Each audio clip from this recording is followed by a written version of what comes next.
When I was around 12 years old, my mom had finally started to feel comfortable enough to let me stay at home by myself for short periods. That particular night, it was a weekend, and both of my parents were going out for the evening. We lived in a quiet, peaceful neighborhood where nothing ever really happened. It was the kind of place where everyone knew each other, and people felt comfortable walking alone at night without any concern. Since my older sister was away that night and I had reached an age where I could handle being alone for a few hours, my parents decided it was safe to leave me home. They had always been relatively young and energetic, so it wasn't unusual for them to go out with friends or take small trips. Before they left, they gave me some cash and told me to order pizza for dinner. I was through pizza, video games, and the whole house to myself. It sounded perfect. Back then, I was obsessed with James Bond video games. I spent most of the evening replaying Nightfire on my PlayStation 2 for the third time. After completing a few missions, I picked up the phone and placed an order at our go-to pizza spot, Janice, a local place just a few blocks from our house that unfortunately shut down years ago. I ordered a standard cheese pizza and waited excitedly, swapping game discs while the food was on its way. When the doorbell finally rang, I hurried down the stairs, clutching the $20 bill my mom had left, with instructions to tip the driver for dollars. I figured that was a pretty fair tip for a short delivery distance. Standing at the door was a man who looked to be in his 30s. He had a rugged look about him, messy, overgrown beard, thick glasses, and a black trucker's cap pulled low over his eyes. He didn't look dangerous per se, but there was something unsettling about his appearance. I gave him the cash and asked for the change, and while he was counting it out, he glanced behind me into the house and casually asked, "You home alone?" Immediately, alarm bells went off in my head. I knew better than to answer truthfully. My parents had taught me to always be cautious. I nervously replied, "No, my parents are on their way back." In hindsight, I should have just said no outright, but I think he already suspected I was alone there. There were no cars in the driveway, and I was the one answering the door. Once I got the change and the pizza, I quickly shut the door and locked it. I ate a few slices in the kitchen and wrapped the leftovers in foil, just like my mom told me to, before heading upstairs to play another Bond game, Agent Under Fire. It wasn't as good as Nightfire, but it still kept me entertained. Hours passed, and everything seemed completely normal, and around 11 o'clock, that's when the doorbell rang again. I assumed it was my parents returning home, so I ran downstairs and called out, "Mom, Dad," but instead of hearing a familiar voice, a stranger answered. A man said, "Hey, I need help." Confused and suddenly anxious, I asked through the door, "Who is it?" He simply repeated that he needed to use a phone.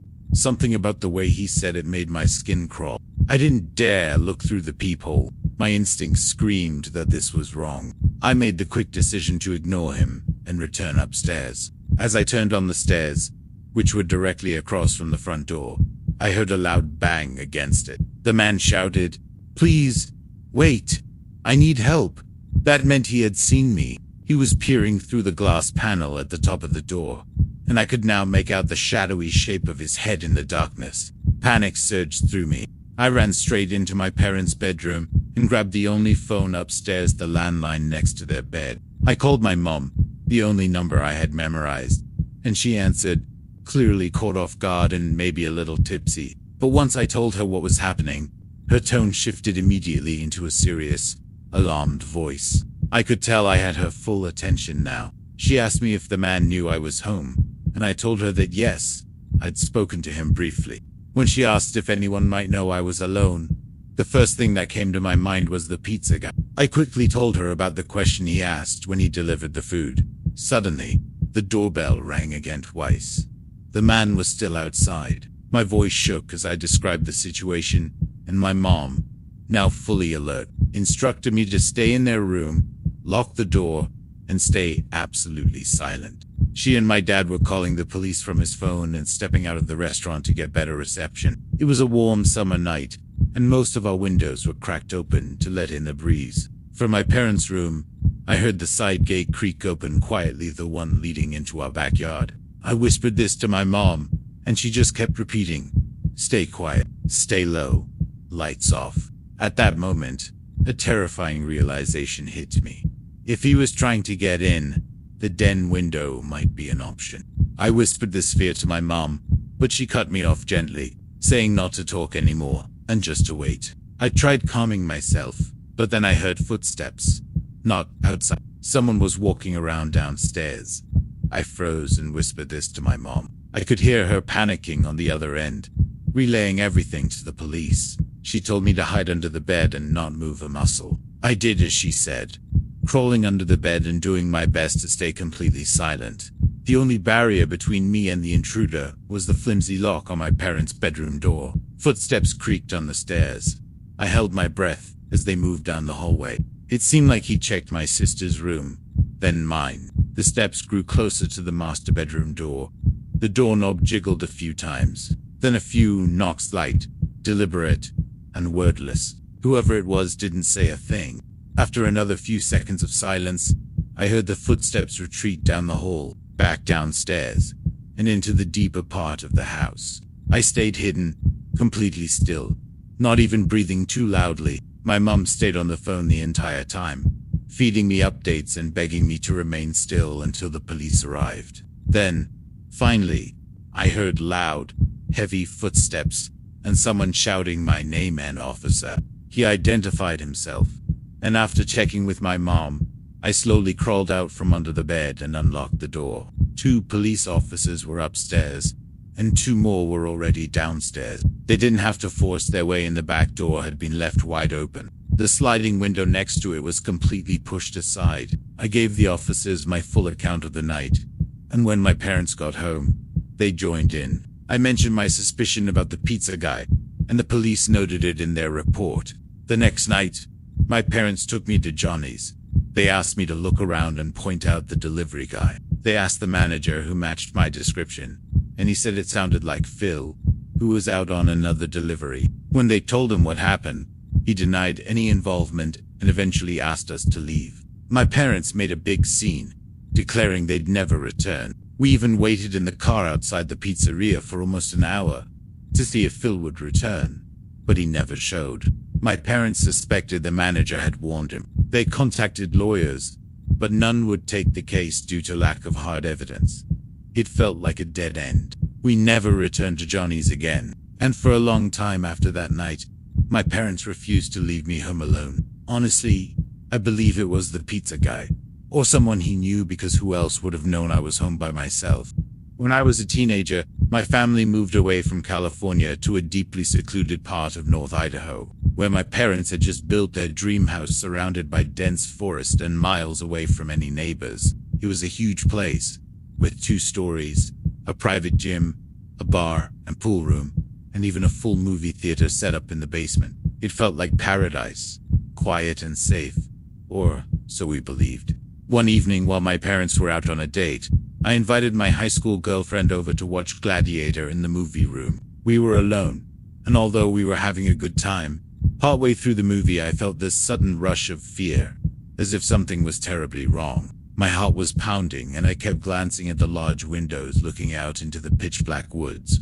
I didn't want to scare my girlfriend, so I tried to push the feeling away. When the movie finished, I walked her out to her car, and the house felt eerily silent when I came back in. Remembering I'd left the lights on downstairs, I went back to turn them off. As I flicked off the lights in the movie room, I froze, because I saw a man outside the huge window. He looked homeless, with messy hair and dirty clothes, and his eyes were wide and unblinking, and he had this twisted grin across his face. In his hand, he held a knife, which he was lightly tapping against the glass. At first I thought I was imagining it, but I backed away, terrified.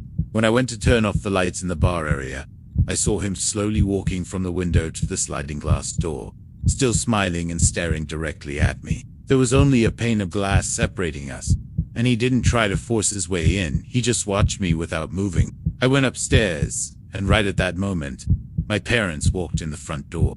I blurted out that I thought I was losing my mind because I'd seen a man with a knife outside. My mom turned pale, and my dad, without saying a word, grabbed his rifle and went out to check the property. My mom explained that there had been reports of a man creeping around the area, trying to break into homes, and the description matched the person I'd seen. The police came out to investigate, but they found nothing, no footprints, no signs of forced entry, just the quiet, endless woods. That should have been the end of it, but it wasn't.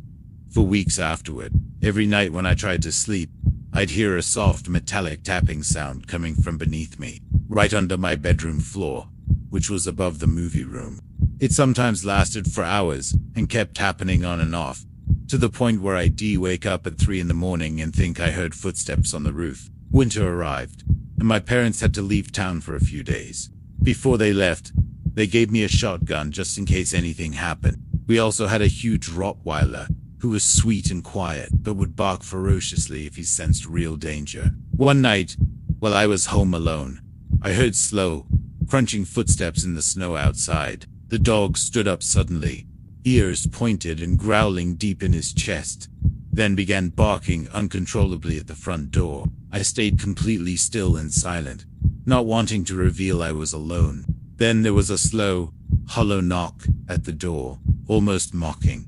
I didn't answer. That night, I slept with a shotgun beside me, the doors locked, blinds drawn, and my dog curled up at my feet. When morning came, I went outside and saw fresh human footprints in the snow, circling the entire house. They paused at every single window as if someone was checking inside. I followed the prints into the woods for about half a mile, but then they started doubling back and zigzagging like whoever made them was trying to confuse me. I decided to turn around because something told me it was dangerous to keep going. That same night, the tapping came back, louder than ever. I unlocked the door, grabbed the shotgun, and stepped out onto the second-story deck. I flipped on the lights that lit up the backyard, and there he was.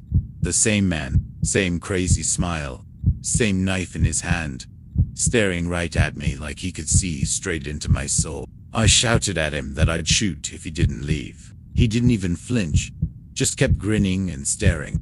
I fired a warning shot into the air, and finally, he staggered back a bit, then slowly retreated into the woods, never taking his eyes off me.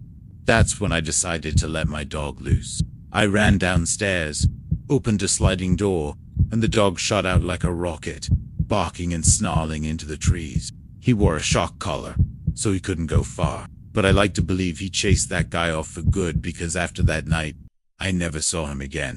It was March of 2022, during my second year of college, when my friends and I decided to escape from school stress by renting a